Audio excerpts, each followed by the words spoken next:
सतनाम वाहेगुरु। गुरु नानक देव जी 1469 से लेकर 1539 तक उन्होंने सिख धर्म की स्थापना करी, जिनका जन्म सिख धर्म में सबसे पहले गुरु के रूप में आता है। उनका जन्म तलवंडी पाकिस्तान में हुआ। वे एक महान आध्यात्मिक गुरु, समाज सुधारक और कवि थे।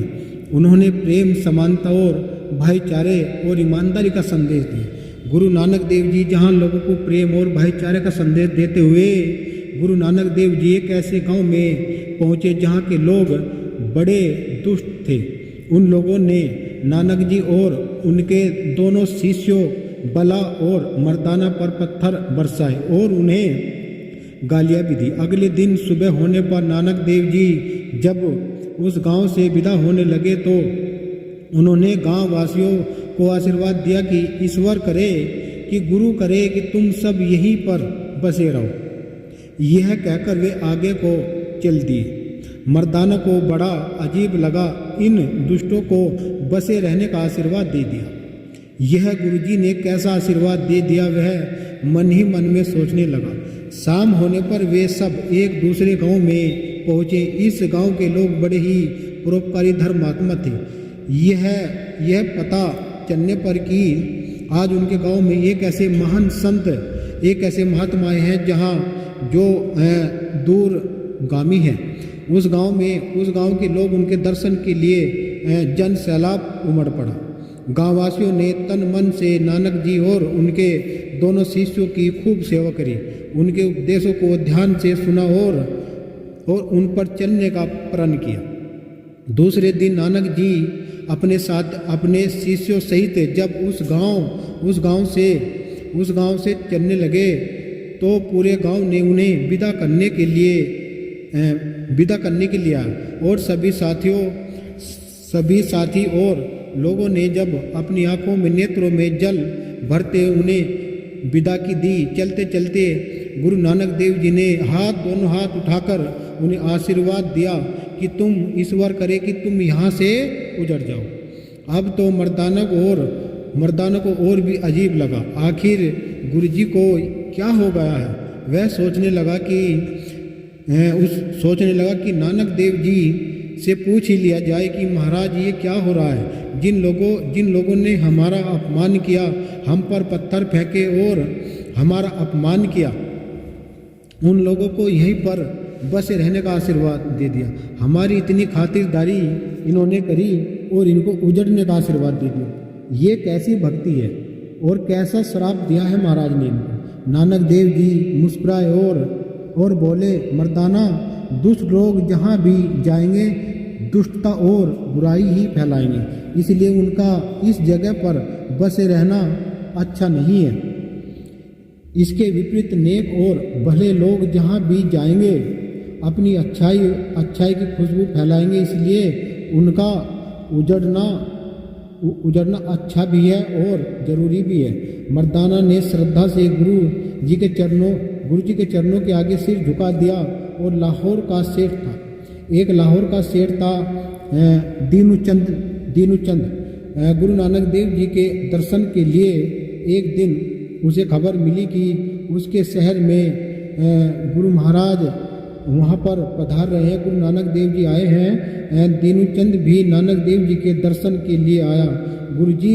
गुरुजी के दर्शन करके निहाल हो गया। दीनूचंद उसने हाथ जोड़कर विनती किया कि महाराज मेरे लायक कोई सेवा बताइए। गुरुजी ने उसे एक छोटी सी सुई दे दी।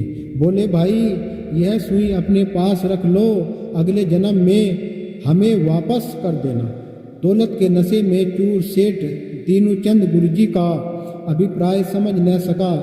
घर जाकर उसने सुई अपनी पत्नी को थमा दी और कहा कि इसको संभाल कर रख देना। देखो, यह सुई गुरु नानक देव जी की अमानत है और इसे संभाल कर रख देना। अगले जन्म में मुझे यह सुई गुरुजी को वापस लौटानी है। पत्नी समझदार थी। वह बोली, भला मरकर भी यहाँ कौन वापस आता है। अपने साथ कुछ ले गया, ना ही कुछ लेकर जाने वाला। गुरुजी की बात सुनी और उसमें कोई भेद उनको नजर आया। जाओ और अभी ये सुई वापस करके आओ।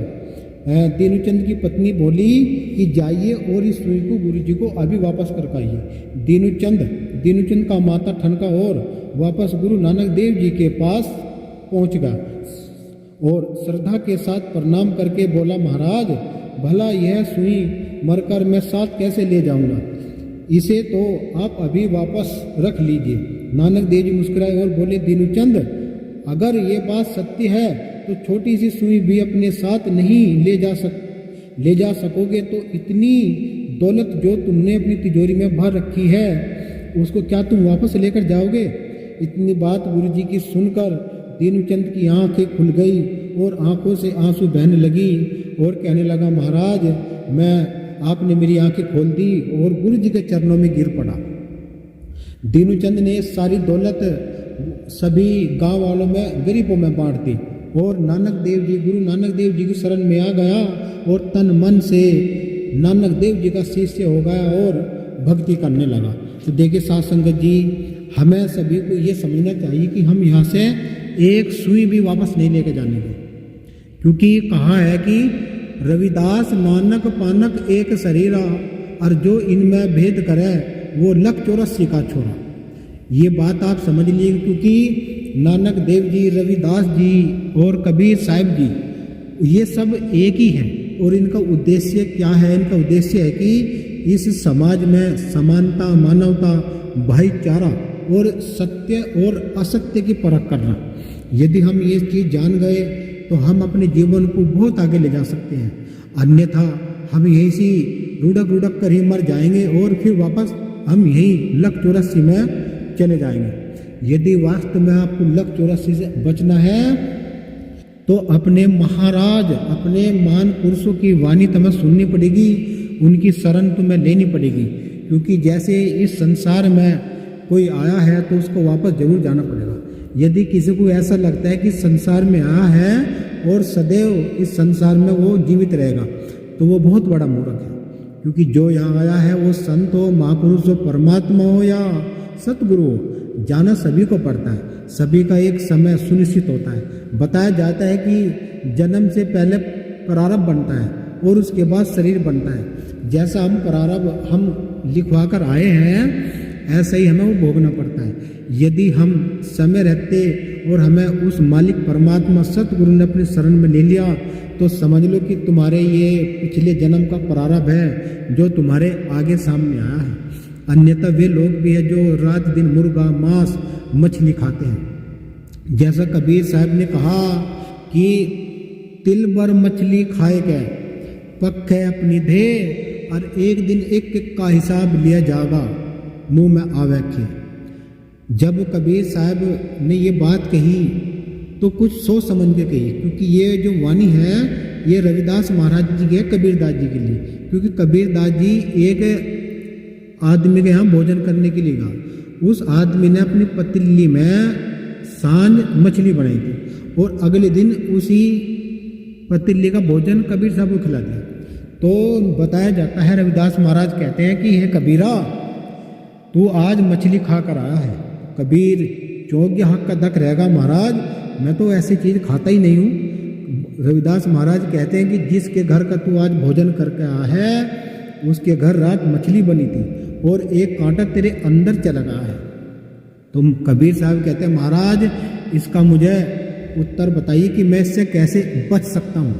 तो रविदास महाराज कहते हैं कि कबीर तू समंदर की मछली जिमा और जब मछली कबीरा कबीरा पुकारेगी जब तेरी चुरस्सी कर सके।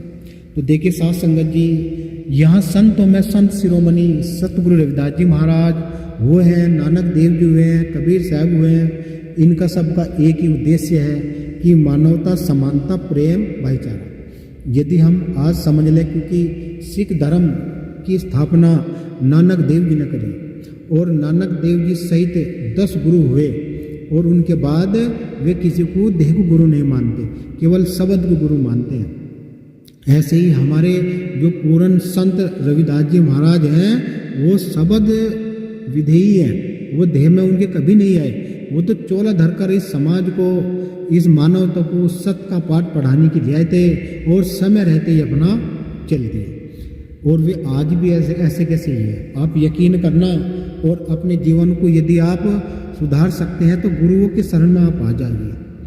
और यदि आपको हमारी वीडियो ये अच्छी लगी हो तो इस पे एक लाइक और कमेंट और हमारे चैनल को सब्सक्राइबर कर लेना, जिससे कि हम अपने गुरुओं की और अपने महान पुरुषों की जो वाणियाँ हैं वो हम जन जन तक, समाज तक पहुँचाते रहे।